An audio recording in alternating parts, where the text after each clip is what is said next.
All right, and we're live. Welcome into week 11. I'm back on home turf. Ross, how you doing this morning? Fantastic. How you doing?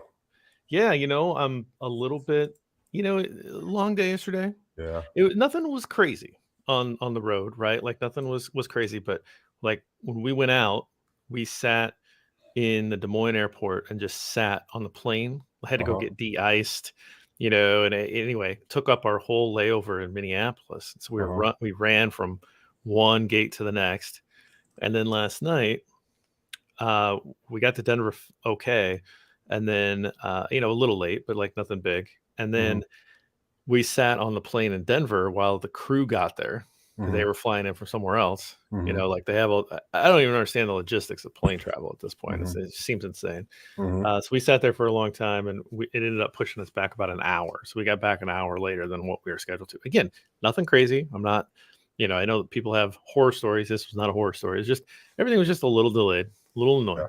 Yeah.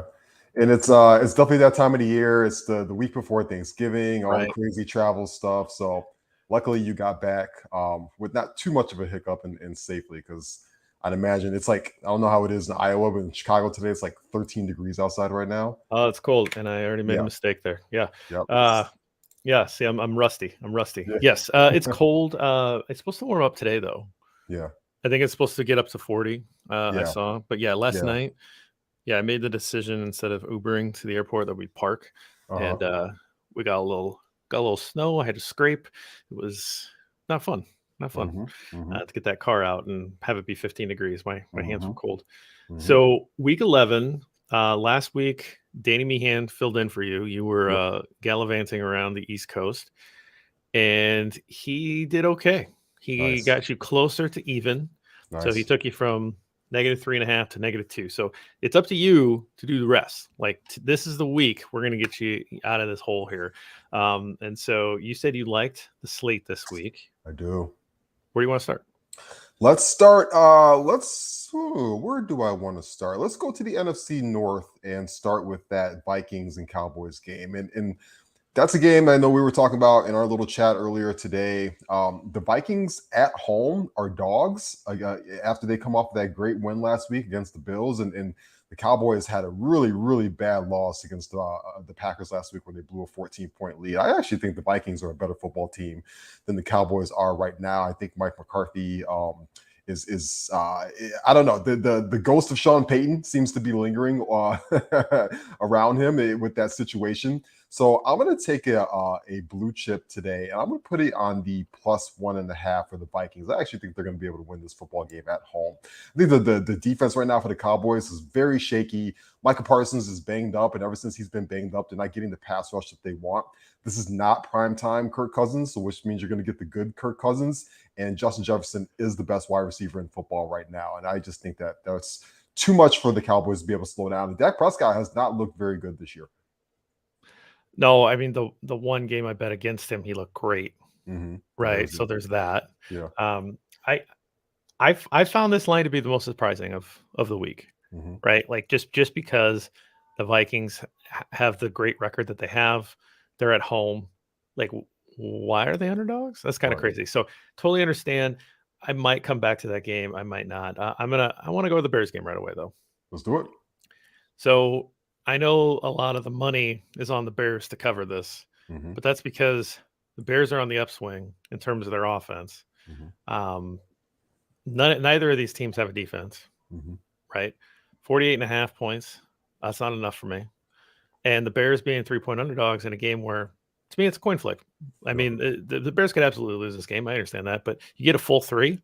So for me, I'm actually going to double down here. I'm going to put two of my orange chips. I'm going to put a +3, put it on the +3 Bears, and I'm going to put it on the over 48.5.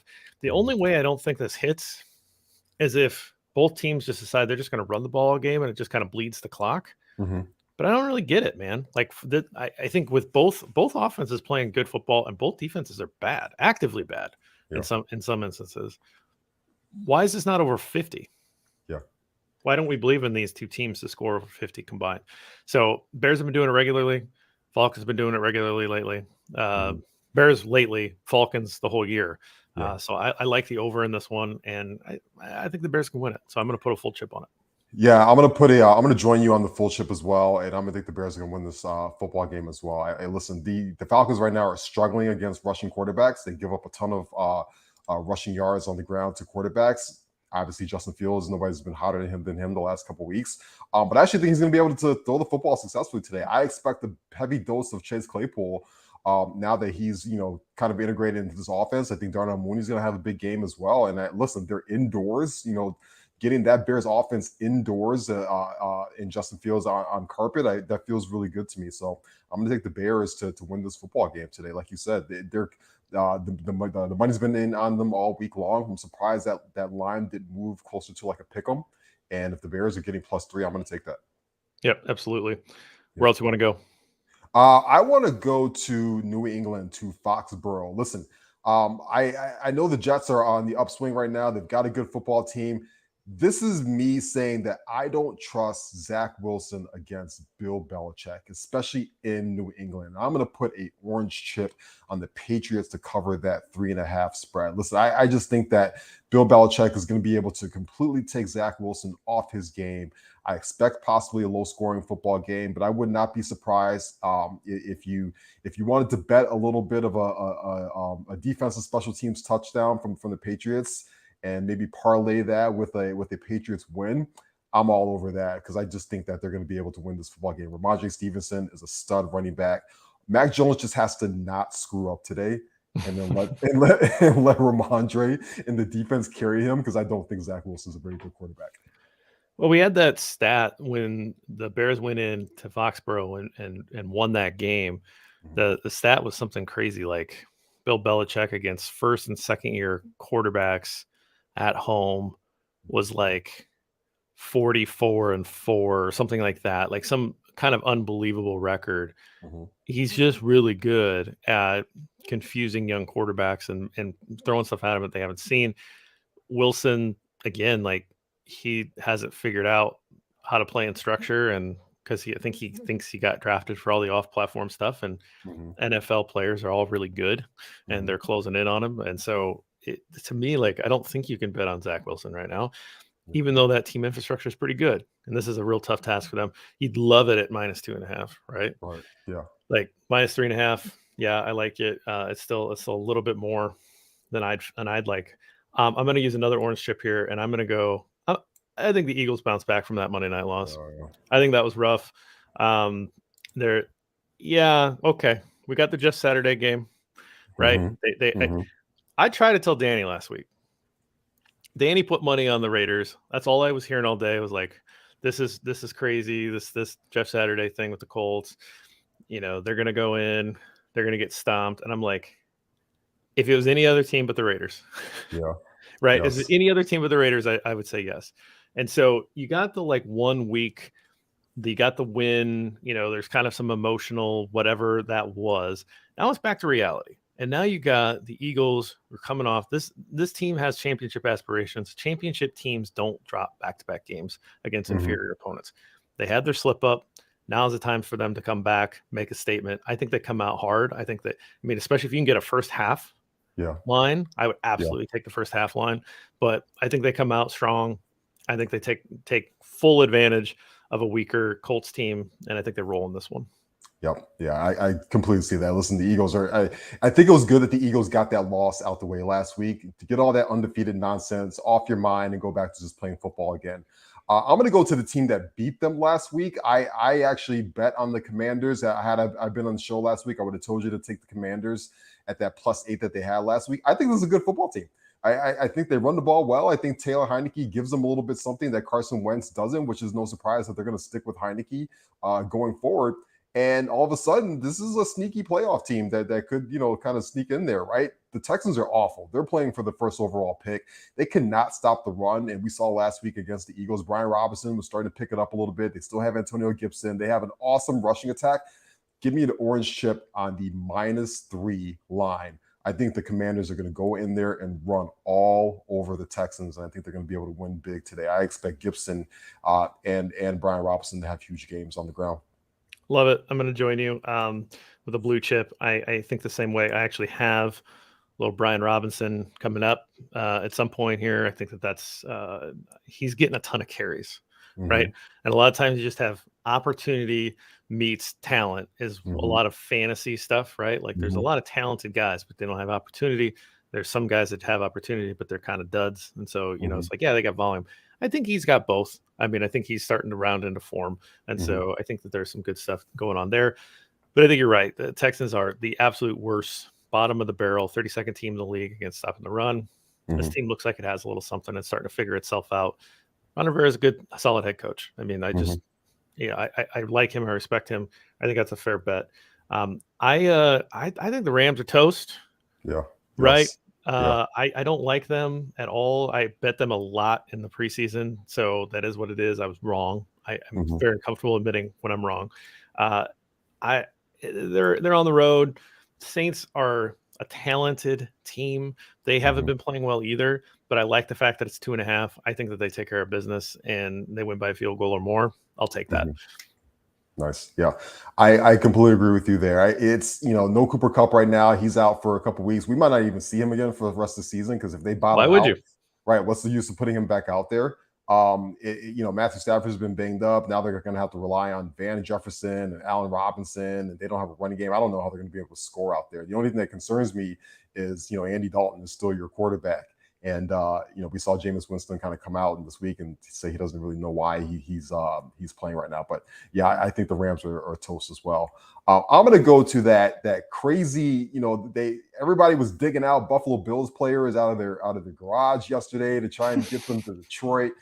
Weird football game, weird situation. Now you got Bills as a home game in Detroit against the Browns, which actually Cleveland is closer to Detroit than Buffalo is. And yet I saw a piece yesterday that tons of Bills fans bought tickets to this football game today. It's going to be a rowdy Bills fan base. And because of that, I like the I like the over in this football game. I just think that these two teams indoors, we're going to be able to get some points on the board. I'm going to put a blue chip on that 50.5 today. I just think that both offenses are going to be able to put some points on the board. It feels like one of those crazy Josh Allen games where he goes nuts, especially after the poor performance that he had last week, right at the end of that football game.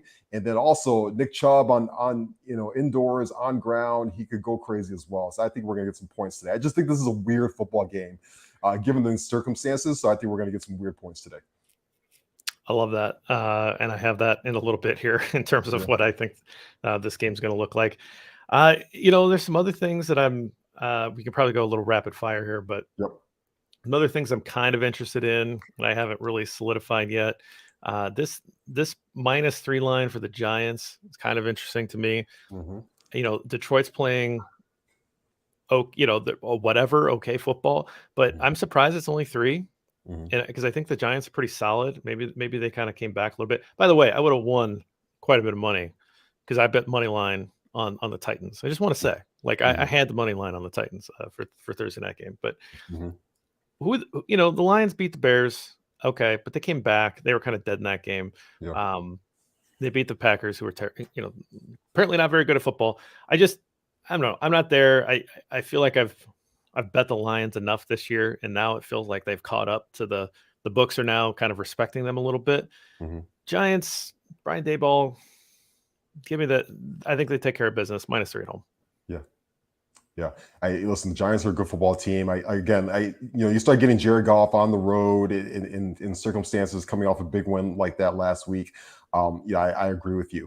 There's a lot of stay away games on there for me today. The Raiders, Broncos, I want nothing to do with that. Those are two bad football teams. I don't know what the hell we're going to get out of 49ers, Cardinals. Is it Colt McCoy, right? That's a weird football game. I was tempted to look at Chiefs, Chargers because I do like Kansas City a lot this week on the road. I'm not a big believer in this Chargers football team, but I know they're getting back some pieces. So I'm going to stay away from that. So my last bet today, I think I'm going to go it's the Ravens at home against the Panthers. Now I'm going to stay away from the 13 points. But I think I'm going to take the under on that 41.5. I think that the Panthers they've got a feisty defense. I just think that both teams are going to be able to they're going to struggle to put points on the board today. I think this is going to be one of those ugly knock 'em out football games and a heavy dose of Lamar Jackson on the ground. I'm going to take a blue chip on the under 41.5 today. One of the few unders that I do like today. I just don't know how both of these teams are going to put a ton of points on the board today. Is that it? That's it for me. All right. Last chip for me. I'm going to go over on the Sunday night game. 52 points is a lot, but you've got Justin Herbert, you got Patrick Mahomes, you got a division game. They know each other, climate controlled. Like, give it to me. Prime time. I think we get prime time Mahomes, and I think we get Herbert trying to catch up. I think the points are going to be there. So let's do that and let's move on. Do it. To our PrizePicks. If you're joining us on PrizePicks, promo code Bears when you get in, 100% deposit match, all that good stuff. I know they went to +6 this week. If you guys are joining us along this year, where you can do a pick 6, we're going to stick with pick 5. Yeah. Pick 5 is what we've been doing all year. Yep. I like our format. Ross has hit the 5 out of 5 twice. I have still yet to hit 5 out of 5, but I'm grinding. I've hit every single week but 2. So 8 and 2, I guess I've cashed, but Ross has hit the 2 big ones. So if you're betting with us every week, you're well in the money. Is probably the take home here. So where do you want to start? Well, they're on the board. We'll start with you. On the board. Yep. Right. So Van Jefferson. Somebody's got to get the Cooper Kupp targets, right? Somebody's got to be able to move this offense down the field for the Rams. I don't think that Allen Robinson is a shifty enough guy. I'm going to take the over today on Van Jefferson's 39.5 yards. He actually had a good game last week as they've been trying to ease him back into the offense. Well, guess what? They got to ease him a whole hell of a lot more this week without Cooper Kupp. And I think that he's a very shifty wide receiver who's going to be able to move around and do some things for them. And so I like him today on the over at 39.5 yards. I'll start off with Josh Allen. So like you said, that crazy game that got moved around, I think he wants to come back strong. I think that, the Cleveland defense has underperformed largely all year. They've got a ton of talent, ton of high price talent, at least on that defense, but they haven't played very well. It's a weird week. I guess you could kind of bet against the weird week, but for me, I like Josh Allen to get things done. I made this bet last week, 2 weeks ago. It didn't hit. He had like 2 rushing touchdowns in the first half, and then it kind of faded away. Maybe that was last week.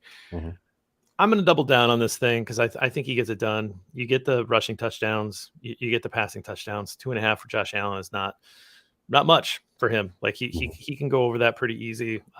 Again, you like points in this game. Yep.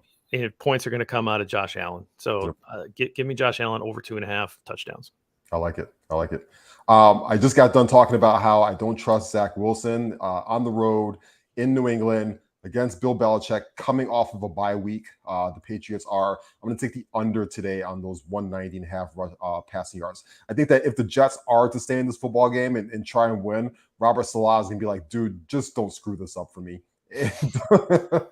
And every week I watch Zach Wilson run around in circles on my TV and throw hospital balls to guys. and I'm just like, I can't believe it. I can't buy into it. So I'm going to take the under today on his 190.5 passing yards. I just don't think it's going to happen. I like that one a lot. I saw your bets before I made mine. So that's one that I like quite a bit. And I was like, oh, that's smart. I wish I would have got that one. I'm going to go to the Cincinnati-Pittsburgh game. We're going to have Erik Smith joining us a little bit. Number one Bengals fan that I know in my life. Maybe he can talk me out of this, but I think T goes for a big game today. So, you still got Chase out. I think Burrow's, figuring it out, life without Jamar Chase. Higgins is the best guy they got. That Pittsburgh secondary is not very good. I mean, to me, it's Boyd or Higgins. Where do you want to put your bet here? You can bet them both for all I care. But for me, it's Higgins. I think he's got the biggest big play potential. 72.5 yards isn't much for a guy that's, has Joe Burrow throwing in football. I think he goes over 100 today. So I feel pretty comfortable going over 72.5. I like it. We're both going to go to this Bears game here coming up for the next couple picks, right? Listen. No Khalil Herbert. He's out for at least a month right now with an injury. A heavy dose of David Montgomery. You might get some Tristan Ebner. You might get some Velus Jones in the backfield. But I think that this is the David Montgomery show. On indoors against that Falcons defense, I'm going to take the over today on his 65.5 rushing yards. I think the Bears are going to continue to be able to put some points on the board and get some yards on offense, both through the air. I know you're going to talk about Justin Fields in a minute, and on the ground as well. And so I think that the Bears are going to be able to move this offense, and I like David Montgomery a lot today. Yeah, bell cow David Montgomery is going to return here. It's not Hmm. going to be splitting carries with Khalil Hmm. Herbert for the next month at least. 4 to 6 weeks, kind of what we heard might be the diagnosis there on Herbert, which is sad because Yeah. he was really killing it. He had a chance of going over 1,000 yards as a backup running back, which is kind of Hmm. amazing. Hmm. But that's probably out the door unless down the stretch he gets all the carries and has a giant game or something. But Hmm. other side of the ball, start there. Cordero Patterson, former Chicago Bear, going to be playing against his former team. I don't know, just something about it. There's just something about that little extra motivation. I think he gets Yeah. a few more carries, maybe a few more targets. The guy, I like beloved in Chicago. He just had a Hmm. great little run here. I Hmm. really like this guy. I think that he does some things today. I think that he, maybe puts Jack Sanborn in conflict, and he catches one and it breaks it off for a chunk gain of 20. I think they give him enough carries for him to have a nice rushing floor. I just like that line that 56 yards for Cordell Patterson does not seem crazy. I think he's getting back into shape, and they're giving him the rock a little bit more. Justin Fields, we talked about a little bit. This line's gone up. Yeah. I'm using today's line. I could have used the old one, but I'm still confident in this. I think he goes over 200 yards today. I know that's not a crazy number for a quarterback, but Hmm. he's still effective running the football. This is going to be potentially a big game doing that. I think that they want to show a little bit that he can throw the football. I Yeah. think they're going to want to show that, like, hey, we're going to be getting into a little bit stiffer schedule here down the stretch. They're not going to be able to keep running him into Hmm. the Eagles, right? He's going to have to try to learn how to throw the football with Hmm. more volume. And I think today is the day to kind of roll that out. This is a bad Falcon secondary. Yeah. 32nd against the pass. So why wouldn't you try to roll that out? Justin Fields is from the area. This is a Hmm. homecoming for him. This is the team that passed on him. I know Justin Field doesn't come out and say these things. Like, this isn't like I got a chip on my shoulder. These guys are going to regret taking me, all that kind of stuff. He'll let other people say that.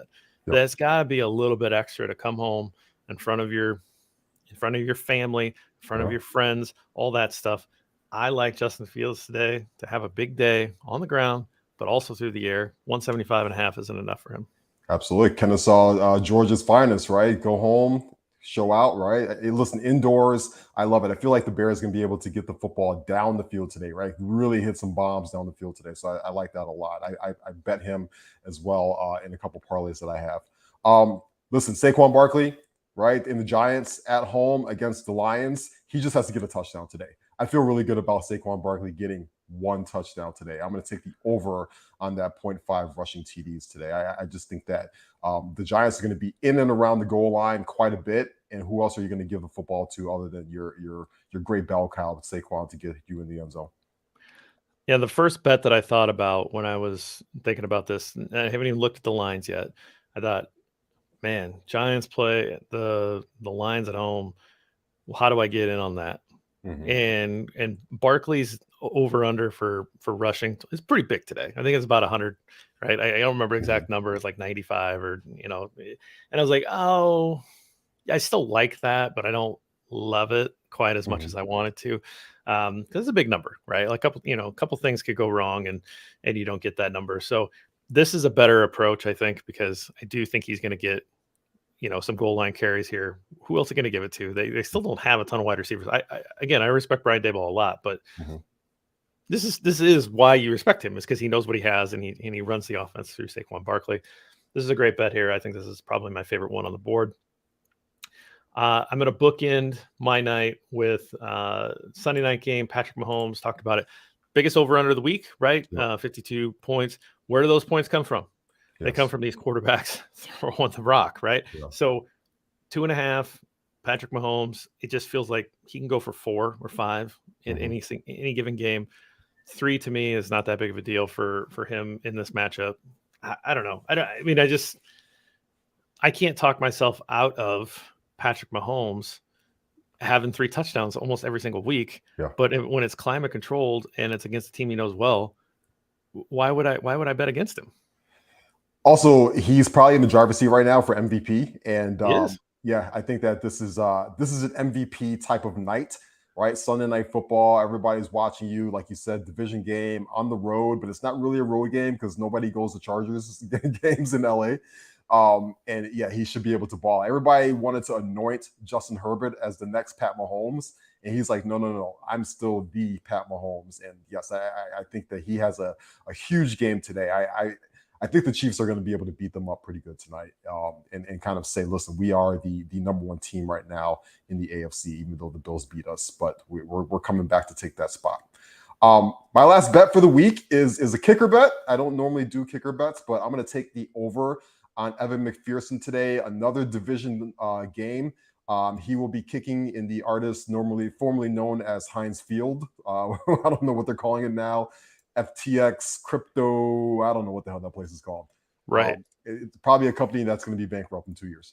But I do like his over today on field goals. I think that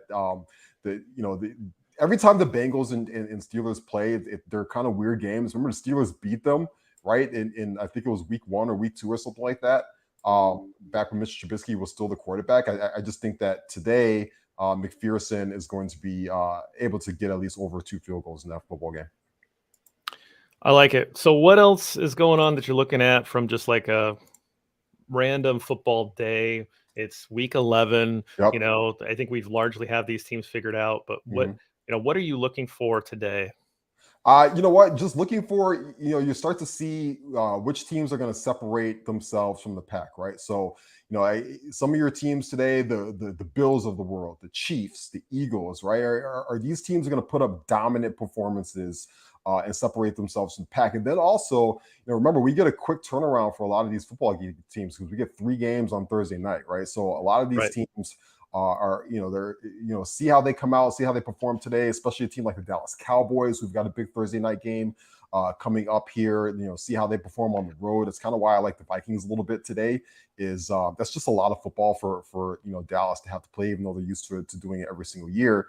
And then I'm paying attention to a different kind of football today. I'm watching the World Cup as well. So football. Yeah, absolutely.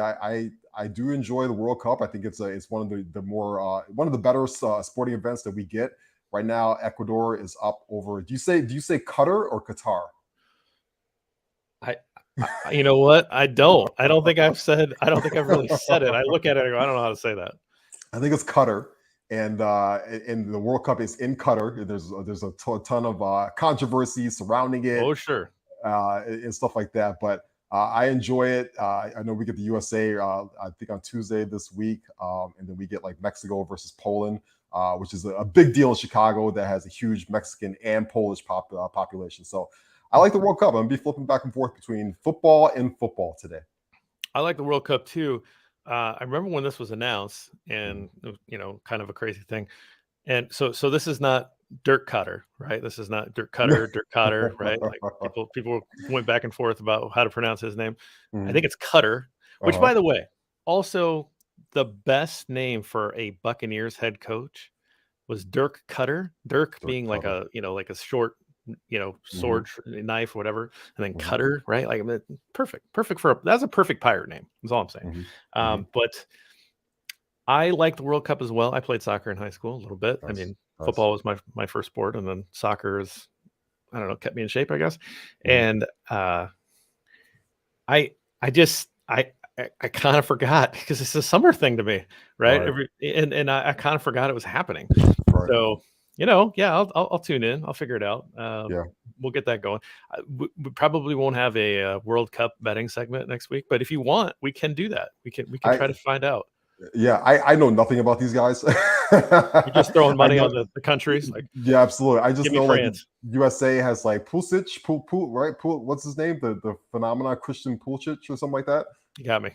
And I know Messi and Cristiano Ronaldo. And yeah, but those guys are old, man. Those guys are old. Yes. Yeah, they're like our age. Yes.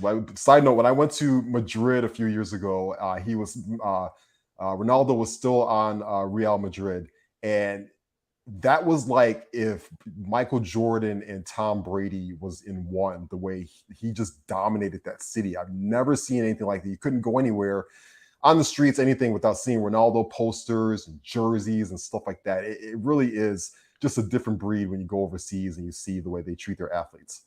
Yeah, and the money is much more than any of the athletes that make here. It's kind of insane. So, all right, Ross, good luck this week. We'll see you next week. Appreciate it, man. Bye. All right, Erik, how's it going, man? Doing great. Glad I missed out on the World Cup talk because I know nothing about it. But I got some time off this week. Maybe I'll check out some games.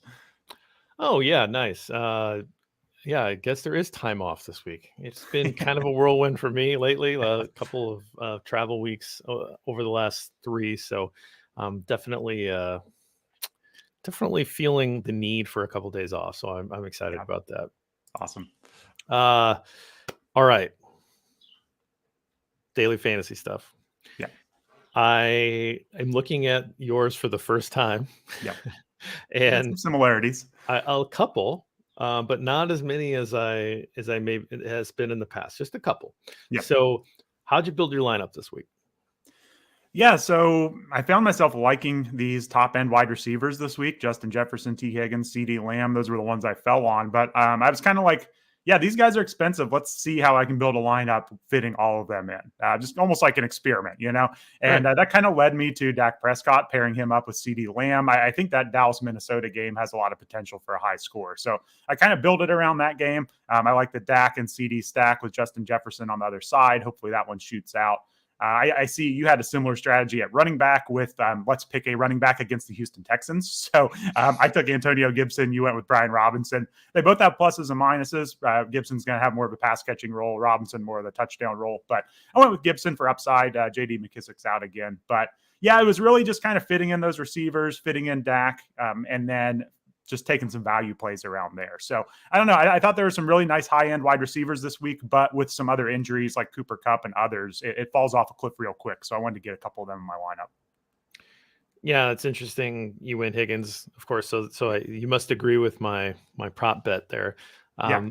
I went big on Bengals. I think that the Steelers secondary has been really bad. Now I know there's been some concerns going against a front that has some talent. I don't know how well the Steelers front has been playing lately. I know that they really wrecked things the first time these teams played. Yeah. But I like Burrow to have a nice game. But if he does, that means that it's going to be because of Higgins and Boyd. So I just kind of stacked them. I think a lot of people are probably going to ride Justin Fields today, and they should. Like he was more expensive than Burrow.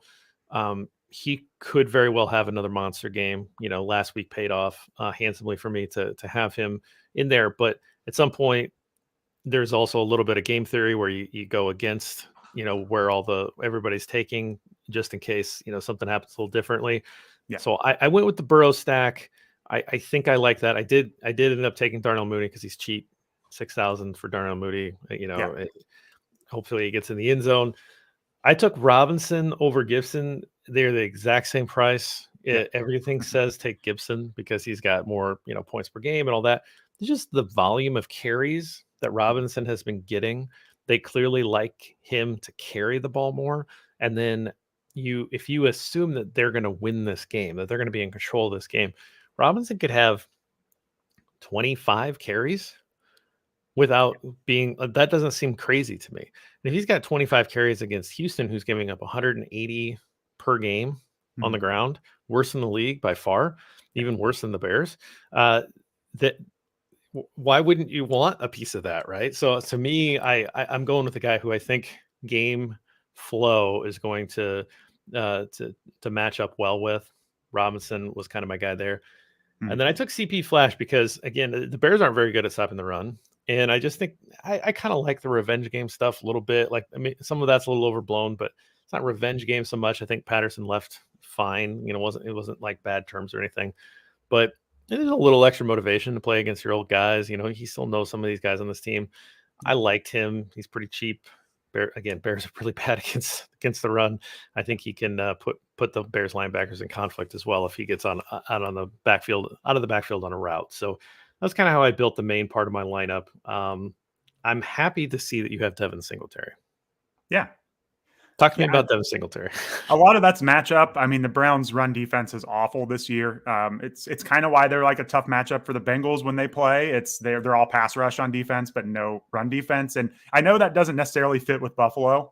We expect Buffalo to sling it around, throw the ball a lot, but we have seen some ability of them to kind of pivot and run the ball. We saw Singletary scored 2 touchdowns last week. So I do think that like that Browns run defense is so bad. They're giving up the second most points in the league to opposing running backs. Buffalo has smart enough play callers that I do think they'll take advantage of that some. And Singletary has a stranglehold on the backfield. So I'm not sure that his upside is massive necessarily, because we know that Allen's going to be involved a lot passing and running. But yeah, 6,400 home against the Browns, well, home in Detroit, but still, I'll take my chances with that one. It's just kind of, from paying up for Jefferson, Higgins, and Lamb, like he's kind of the best available at that point with what I have left over. Yeah, it's kind of interesting with Buffalo because they're going to be in Detroit. Yeah. And being the home team because of the 19 feet of snow or whatever they got in Buffalo. Right. And you think like, okay, that probably is bad. Like that doesn't. Ross talked about it. Like tons of Buffalo fans are going to be traveling to Detroit. There's not a lot of excitement about the Browns team. The Browns fans didn't jump on the opportunity to go to Detroit. So, Buffalo to Detroit, it's not that far, but I can totally see Bills Mafia. Like they are all in, they're going to own that stadium, and they're going to turn around and they're going to play Detroit on Thanksgiving. They're just going to own Detroit by the end of the week, right? Like they have like 2 games in the same stadium. That's an away stadium. I can just see them just kind of taking over and just sort of, this is now our second home. We now own Detroit, right? Yeah. And so there's something to this Bills kind of, they need a bounce back. They need something to rally around. I think this could be it. I don't think this is going to break them. I don't think a snowstorm is going to break them. But I think playing the Browns and the Lions in a week is going to be that like galvanizing, like this is how they shot through the rest of the year. There's something about it. So I like the fact that you're capitalizing on that. Yeah. I had to find a way to get a tight end in this one. And so I went with Dulcich because I don't know, man. Like he was cheap. Raiders aren't very good against tight ends. He kind of goose egged me last week. He didn't play very well, or he didn't have many opportunities, I guess. You kind of went even cheaper. You went with the other guy I was looking at, Conklin against New England. I mean, I think we're just playing dart throws here. But anything that you've seen from Conklin that you like? He has rebounded. He was really steady early in the year. He kind of bottomed out when Zach Wilson took over, and we've seen him recover lately. So it's just, he had a good game against the Patriots the first time out this year. Just, it was a different quarterback. I think it was Flacco back then, but he was pretty much just the cheapest that I could find. I almost pivoted from this roster because I kind of wanted a little more at tight end than Conklin, but ultimately I think he's about the same. Like I would rather go with Pat Freiermuth against the Bengals. I do think that he's got a decent volume role with Claypool traded now. So I kind of would rather go with like Freiermuth, Dulcich, someone in that range. But no, he's a fine play. The upside might not be there, but he'll get you your 4 or 5 catches. That's kind of the thought with Conklin. I do like Dulcich. Like he's a rookie, so tight end's a tough position for a rookie. I think that can explain a dud week last week, but he really was looking like a part of the offense before Jerry Jeudy's out. Raiders are not a good defense, so Dulcich definitely has some upside in this one. I think either defense in the game that I picked, Rams or the Saints, are a good choice. Neither of those offenses are particularly good. They're prone to giving the ball away, and I went with the Rams, but I think you could go. I mean, I have no real reason to like them over the Saints. I'm picking the Saints in the game, so maybe I should have taken the Saints. I think they're about the same cost. Just filled out the lineup in this way. Thought, I can kind of see a couple picks here. My flex play, because I was able to save some money, I was able to get Nick Chubb in here. I think if Cleveland has a path in this game, it's to give Nick Chubb the ball 25 times. And if nothing else, I think he gets his yards. I think he gets a score. In a way, it's a high floor. It's a premium high floor play for me. Is he going to have a ceiling day? Probably not. But I kind of went with the high floor here. I don't know. Maybe that's the wrong way to go. I'm kind of doubting myself in real time. I like how I started off with the Burrow and Higgins and Boyd. I think Boyd's a real steal today at that price. And I like a couple of the other plays. I like getting into the Chicago-Atlanta game. I like the Brian Robinson play. I like a lot of these plays. I guess my premium pick is a little bit safe and flourish. So I'm kind of looking at yours. I mean, maybe, I don't know, maybe CD Lamb could have that high end, the bigger ceiling potential than Chubb, but I'm kind of paying for the floor there. I mean, he is interesting in a big field tournament. A lot of people are going to be scared off of him playing against Buffalo, against that tough defense. They're not going to think that the Browns are going to stick in the game and run the ball. So he has huge upside too. So I think that's a good kind of counterintuitive play there. So I'm not opposed to it. They just need to stay in the game. If they can stay in the game to the second half, he'll be getting the ball all he can handle. All right. Well, I think we covered both lineups pretty well there. So you have Paris Campbell, but yeah, that was the last spot there. I was going between him, or you could take either of the Falcons receivers against the Bears in that matchup. You can fit them in that price range. So either Drake London or Kyle Pitts, you could put either of them there. Paris Campbell's had 6, 7, 8, 9 targets each of the past 3 games that Matt Ryan has played. So when Matt Ryan's out there, Paris Campbell's actually been relatively productive. So that was kind of a spot I kept going back and forth. And there are a few options in that 5,500, 6,000 range. All right. Let's move on to survivor picks. So people need to start fading me. This is rough. I've had a few close calls. I could have a few more red X's on my side. So I mean, I'm down 2 now. Like this is tough. Now I took, again, we talked about it last week, and you had the first pick last week, and I liked that Giants would have been my pick. Had and they took care of business and all that. Bears took care of business the first 3 quarters. That game was over, right? They had over a 96% chance. Same thing with the Cowboys. Against Green Bay, they had that game in hand. Buffalo had that game in hand against Minnesota. Sometimes football happens, man. Sometimes it happens and you just can't do anything about it. It is what it is. That's a rough one for me. It's a lot like the Chiefs game in week 3 against the Colts. That game was in hand, or should have been in hand. It never was, actually. It's not anything like that. Actually, that was Chiefs just kind of fumbled that thing away. So I've made mistakes in a lot of different ways. And so this is interesting. So it's my odd week, my pick first. Niners on the road against the Cardinals. That's one pick. The Bills, at home in Detroit against the Browns. And then I think the Giants at home against the Lions. Those are the 3 games that I'm thinking about.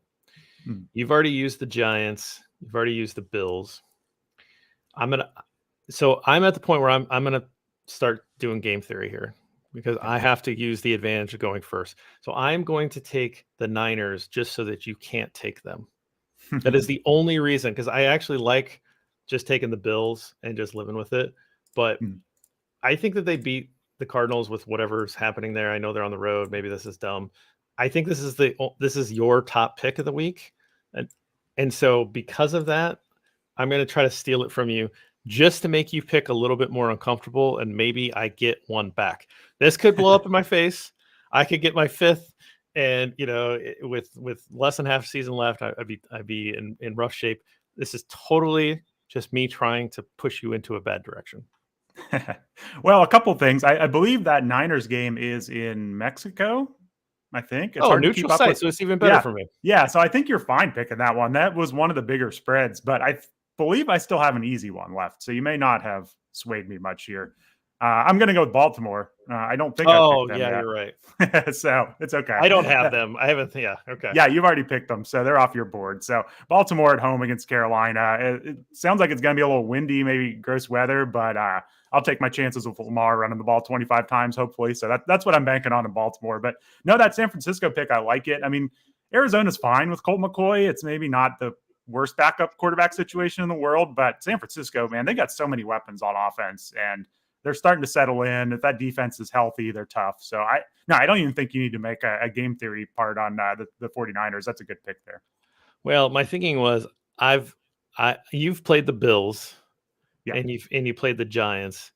Again, the Giants, I think they'll win that game, but it's they're punching above their weight, and they're playing the Lions. The Lions aren't very good, but talent wise, I'm not sure that there's like that much difference. You could kind of see the Lions just kind of getting on a roll here and winning their 3rd straight. But I don't know. I kind of wanted the Giants. The Bills thing, Like, I think they'll be fine. I think we talked about it. I think that this galvanizes them. I think everything's going to be fine. But what if it isn't? Right? Like, what if it is kind of weird and it's just a weird day and you're in a weird stadium and, things just kind of don't work because of all the stuff that happened and you just kind of get this like letdown. I don't know. So I was kind of going away from that, but I also I'd like to save the Bills for a situation where you feel a little bit better about them. And at some point, I'm going to be in a bad spot down the line. Bills, I think, are still one of the best teams in the league, if not the best team. So we'll just go with that. So, yeah, shoot. Well, here I thought I was all being smart, but you obviously took the easy route that I couldn't because that I took them in week 1. But yeah, okay. Well, now I feel silly. Well, I was a little stuck beyond the Ravens. I was looking at some of those lines, and it would be between San Francisco and I guess the Bengals on the road against Pittsburgh was one I had in mind. I mean, we could talk more about that game, but it still does worry me a little bit from that week 1 performance. And TJ Watt's back for the Steelers, and it feels like their defense is starting to get back up to speed pass rush wise. So I do think the Bengals will pull it out. But yeah, if I had to go with the Bengals here, I would have felt a little worried in the Survivor League. Yeah, well, yeah. Now I feel a little silly by doing that whole thing, but it's all right. It is what it is. Fitzy, appreciate it. By 4:30 p.m. today, Mercedes-Benz Stadium will be known as Fields Field.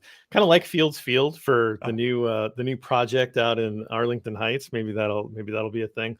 Might be too late in his career by the time that thing gets done. They start building, and who knows, like 6-7 years. He'd be well into his career, but kind of like that. I just love the idea of him going home. I think that he plays up and shows out. I think there's something there.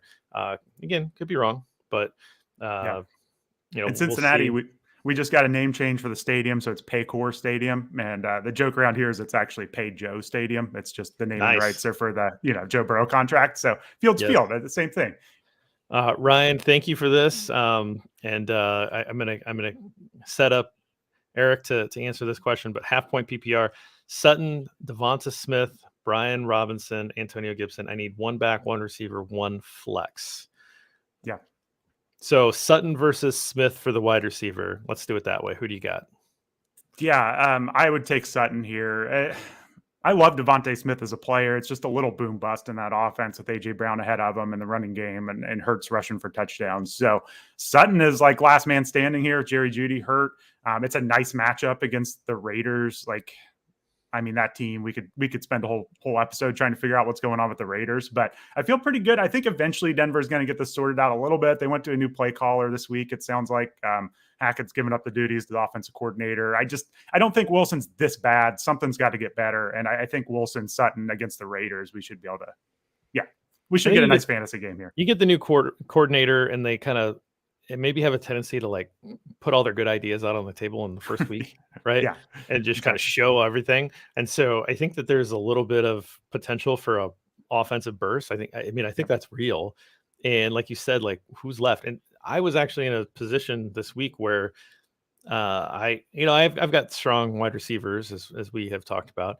And then Hopkins is hurt.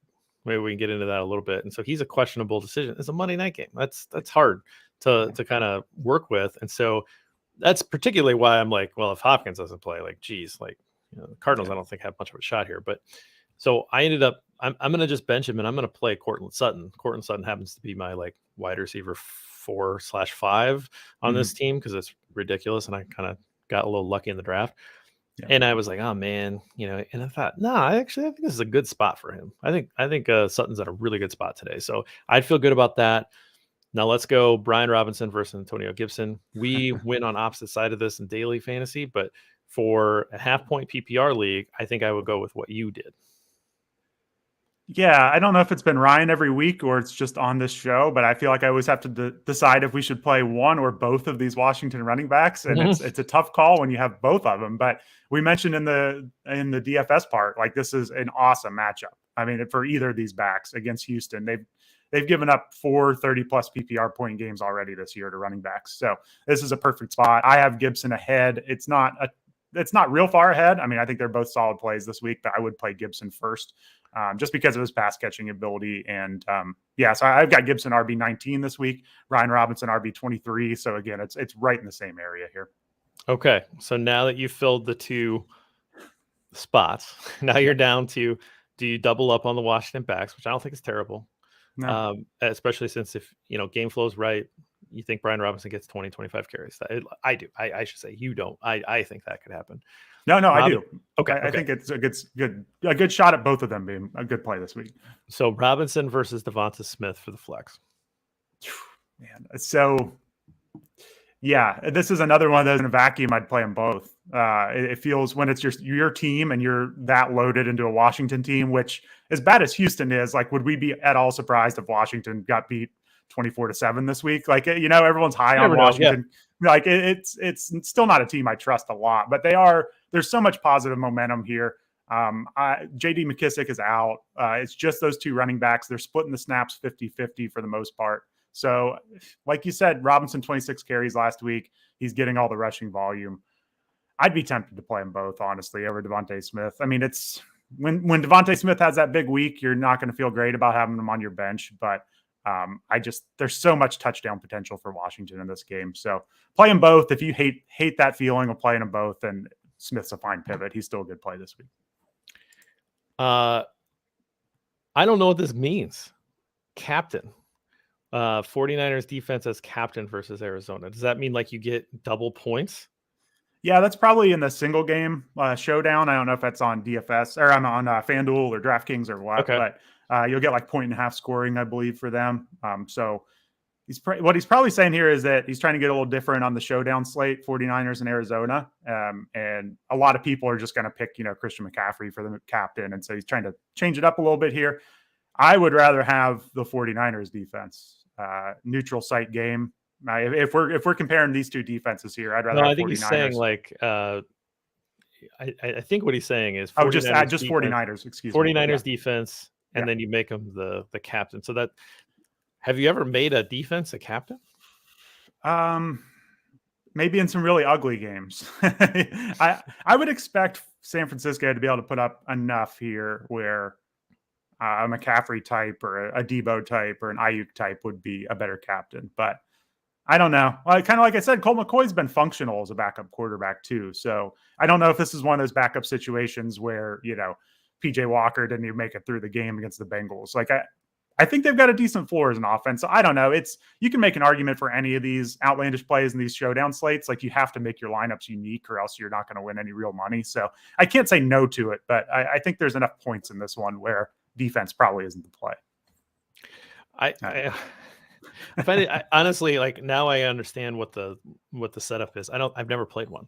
I've never played one like that. So that's interesting when it's one game, because you'll see if it's a big tournament, the winning teams, like there may be 1,000 teams with the same lineup split in the first place prize. So it does help to get very unique with your lineup. So if you ever do actually hit one, you get a little bigger of a payday. So that's what he's thinking here.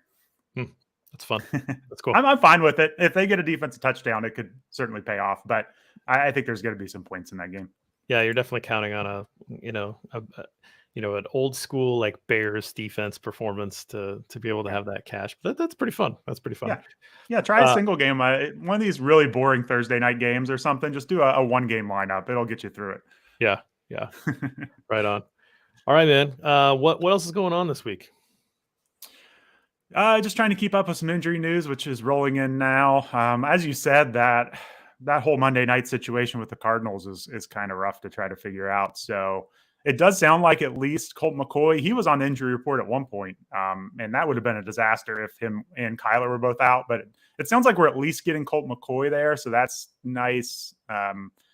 The Hopkins thing, obviously, we have to monitor. Just being the Monday night game is rough for your lineups. So I would say it's the point of the year. Points are important. If you have to sit someone like Hopkins and take a safer play, go for it. But it's just, I don't know. There's also a lot of injuries in the Sunday night game. I believe that's the Chargers game, right? So we're kind of keeping an eye on Mike Williams, Keenan Allen, Gerald Everett. They're all trending towards playing this week. So it'll be interesting to see how things shake out for the Chargers with some actual weapons here. But it always makes it rough when it's the night games that you're waiting for on your fantasy lineups, trying to figure out who's healthy and who's not. Yeah, I think maybe there's like a little bit of maybe obvious strategy at some point, but just kind of go through it real quick. But play your guys in the positional groups first. Like keep your flex spot available. Absolutely. So particularly if you have the opportunity to, I mean, if you have 3 obvious running backs and that's just who you're obviously going to play, okay. But if you can maneuver it so that you get a wide receiver in place of Hopkins, for example, in this case, and you can Yep. keep a flex position open, you can open yourself up to filling the Monday night role. Now, a lot of people will have locked lineups. Like your lineups will lock at noon or wherever you're at. The start of the first slate of games. Change your league settings at the beginning of the year. Allow your league to be able to make moves up until the games start. And so, in my mind, that's the way to have your league settings. So if you have it that way, you can drop somebody off your bench and pick somebody up before that Monday night game. I've done that plenty of times where, you're waiting until the end, somebody that's on the end of your bench, that you feel comfortable that you could drop for a 1-game replacement for Hopkins if he ends up being inactive. If he does play, then great. You got him in the flex and you're good to go. And you don't have to worry about it. Now, who are the options that are available in that game? Who knows, right? This is what happened to me with the Ravens and Mark Andrews when they played Monday night the other week. I waited and I waited and I waited, and then I just picked up Isaiah Likely, his replacement. He spikes a touchdown, and I tied that game. He spiked the touchdown early, and I celebrated early. I was like, all right, I won. And then it just tied.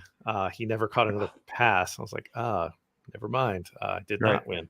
But that was me waiting until pretty much until I got the notice that Mark Andrews was out. And then even then, I waited until the end of the Sunday night game to see where my game score was.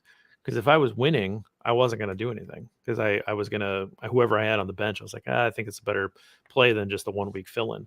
So I think that I obviously understand your league settings and your rules and all that kind of stuff, but use them. Take advantage of them when you have them, and try to plan out contingency plans, and don't pull the trigger too early just because you want to set it and forget it. You can manage your lineup in a way where you can take advantage of that sort of thing.